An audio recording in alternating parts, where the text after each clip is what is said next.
Hello, Congregation 13. I'm Howdy, Rob. and I'm Chris. Howdy ho. So it's been a while. Yeah, Devil's been after us. You know how that goes. bad. You know, if he's after you, you're doing something right. If he leaves you alone, you might want to reevaluate your life. But we've been under a lot of attack. You know, Satan, get off me. I'm going to keep doing this no matter what.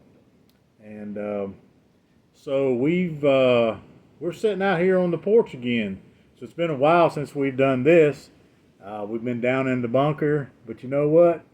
We're gonna ride the storm out this time. So Absolutely. we're gonna show you a little something. You see the clouds and everything. The storm's coming here in Georgia. Feels good. Hey, it's great out here. So we thought we'd sit out here and do it this time. And so several months ago, and this is another one of those things. Several months ago, we started doing numbers, telling you about what we believe and why we believe it, and we use numbers to kind of process this out. And we got to the number 4, and we did the 4 horsemen of the apocalypse. And then on other episodes, we kind of went into further explanation of what each horseman stands for and what we believe is either already been released or about to be released. These kind of things are all the ingredients being uh, in line to show that everything's all lined up. It just needs to be the seal needs to be released to have them completely unfettered, and to have this science and technology, the gods, if you will, of science and technology to completely take over and to be unfettered, to give this final, what would you call it? Final act of the foreshadowing that has already been set up in anything. Okay, so we got to the third horseman of the apocalypse. The first being tyranny or pestilence. It is an evil entity that meant to cause all kind of harm. The second being war. That's pretty more self-explanatory, but in the process using science and technology to broaden that out. So the third horseman we see very clearly as being famine. Now, all the ingredients for a worldwide famine, to where in Revelation it says that he holds scales in his hands, and it is a day's wage, however you want to put that, a denarius. So denarius for I believe it's what is it, a handful of barley or A whatever. quart of wheat, Quart of or wheat or like something like three that. quarts of barley. Basically, what that breaks down to is, let's say you make $10 an hour. You work 8 hours a day, make $80. The government steals 30% of that from you. So whatever's left over, that $50 or so, it's going to take all of that to buy the calories it takes for your body to subsist for the day, for one day. One day. And that's it. That's what that means. So you work to get enough food to subsist, so you can go to work the next The day next day. to get enough money to get. So you see, this is how it's working out, and we don't have to explain much to you to see how things like bird flu, okay, science and technology. Where did this bird flu come from? I don't know, but it's affecting the price of my eggs substantially. So where a $2 dozen of eggs is now over $8 or whatever. So you got people 51 cents an egg. 51 cents an egg. Okay, unless you have your own chickens. I tell you, something interesting that's happened around here.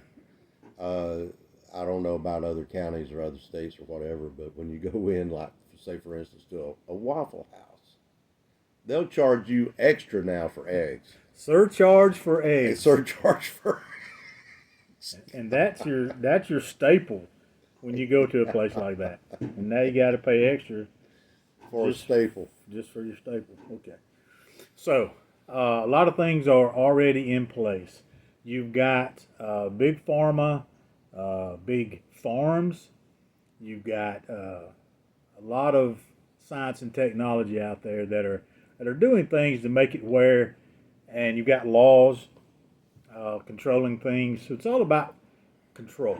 Yeah, I understand that the evil behind this is all about the control of the little person. Um, in this thing in Revelation, there's a curious little. It says how much a day's wage will buy, which is just enough food for the average person for that day. But don't harm the oil or the wine. Oh, let's don't harm that, man. So a lot of interpretations about that will speak to the elitists, the people at the top, the politicians, the people in charge, the rich people, and all that. They're not going to really feel this, so they're going to be oblivious to really what's going on with the average person, except the fact that bless your heart. Yeah, well, hey, when you steal $36 trillion, I mean, you really ain't going to feel much of an inflation at all. You know what I'm saying? And it's going on right in front of us. That's right. Since we first started doing research for this and talking about it, some things have changed in America, if not other places. So now we have someone in charge of FDA. What is it? I think it's FDA. Anyway, Robert Kennedy Jr., Right. who's all about the health of the people and getting some of this poisonous food and over processed things out and more organic kind of stuff in. Because we talked about how if you go in and you buy organic apple, you didn't have to do all these chemicals. You didn't have to do all this lab work to make the perfect little apple. You have a natural apple, and it costs about twice as much as a scientifically grown apple that you do all this genetic modifications to and things like that. We was like, what? That's scratching your head. Plus, they pass all these laws for some reason that regulate how much rainwater you can collect, what you can do with natural processes. That makes it harder for the average person just to have a garden in their yard and things like that. This is all over the United States, and it doesn't make any sense. But that's just part of the process. Controlling the food sources. All right? Creating, through science and technology, this poor food that's causing all kind of other diseases and things that they have the cure to. Okay, so you create a disease that you have a cure to, so you make people sick and you already have the cure for it. So you own everything. You own the whole process of It's health. a double dipping. Yeah. So all this is already going on. It's already there. It's in the process. It's very easy to see that it's a very fragile process, but those that are in control will be in control with their wine and their oil. They'll be fine, but those of us at the bottom will be scrapping, living hand to mouth, as they say, day by day. And this is not a new thing. This kind of thing has gone on for centuries. So this is not a new thing for our generation. But some of us who have lived more a luxurious life, being Americans and having plenty, well, we've been poisoning our bodies for years with this cheaper food, this abundant food that they say they were developing to help give better nutrition to everyone, to have more food available for everyone, and yet there's starvation and things are still going on all over the world, and there's food, what did it say, 20% of the food served in restaurants goes into the dumpster. It sure does. Not only that, you can find Walmart and just major chains throwing away food right out of the grocery stores just because it's 1 or 2 days outdated or whatever. Yeah, what do those dates on food really mean? Right. Our minds have been manipulated to thinking that that's some magic numbers. Like if it's out of date, we need to throw it away. These created problems. Look. I want to bring your attention to something that I found very astounding. Talking about created problems that you have the solutions to. Remember back when Chairman Xi, whatever the leader of China is, when he came over to the United States? XI, right, Xi.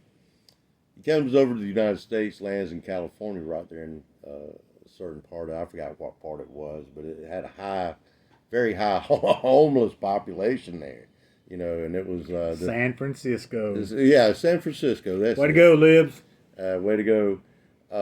San Francisco, where you had a very, very high homeless population, to the point where they was just defecating in the streets and doing whatever. I mean, they just had complete run of the thing. Well, when she come over, suddenly that issue stopped. It's all cleaned up. It was all cleaned up, and those people were moved. There wasn't no tents out on the sidewalk. There wasn't no human poop on the sidewalk. That's right. All that was magically cleaned up. Same thing with the food. It's amazing how an administration can change, and then suddenly you have an egg crisis. And when you kill 40 million chickens that lay eggs to thwart the bird flu, that's not a solution. When we understand about herd immunity, so you let a few chickens die, so the other chickens that live are stronger and more able to deal with. And what about vaccines? I thought vaccines were a big deal. Oh yeah, man. Don't have a chicken vaccine that you can put in them and make them stronger. Anyway, you understand, science and technology is going all over the place. So we should use science and technology to better humanity and to serve God, to honor God, because He's given us that. Ever since the garden, we talked about when you got kicked out of the garden, you will have to work by the sweat of your brow to get your bread. So you use technology to work the ground. You're no longer just walking up to a bush and pulling the fruit off. You have to work the ground with the sweat of your brow to make your bread. Bread doesn't grow on trees. Bread is science. It's putting things together to make something else, okay?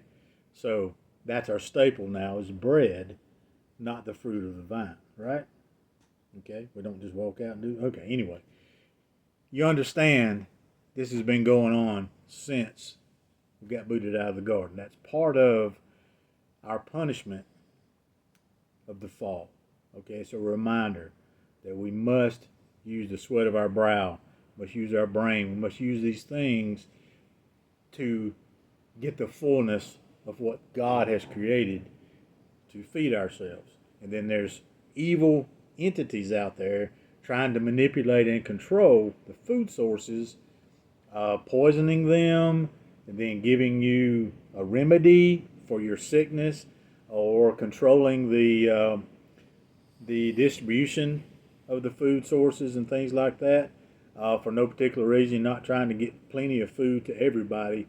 You're controlling.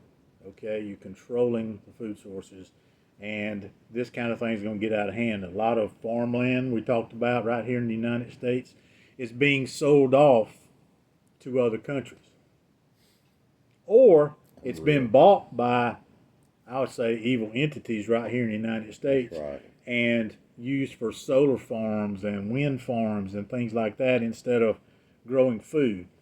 You got prime crop land being rerouted into something stupid. But that's that science and technology. Okay, we're worshiping at the altar of science and technology, and we're using it for wrong purposes. Okay, we should use it to honor God, to honor what He has put in process, and then trying to help our fellow man. That's what we should be doing, but that's not. And that's why we're ripe for the third horseman, for famine.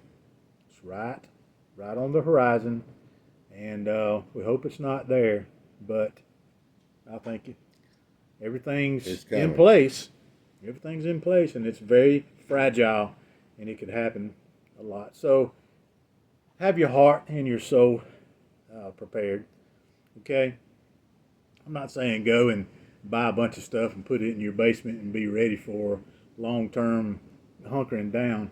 Get your heart right with God. Get your heart right with Jesus. Give your soul to Him, and then you'll have to worry about.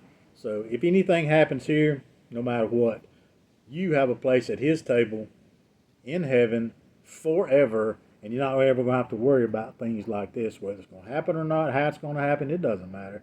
Have your heart right. Give your soul to Jesus, and everything's going to be okay. Okay? Amen. We promise. So, just remember that we love you, and if we don't see you soon, We'll see you on the other side. God bless. God bless.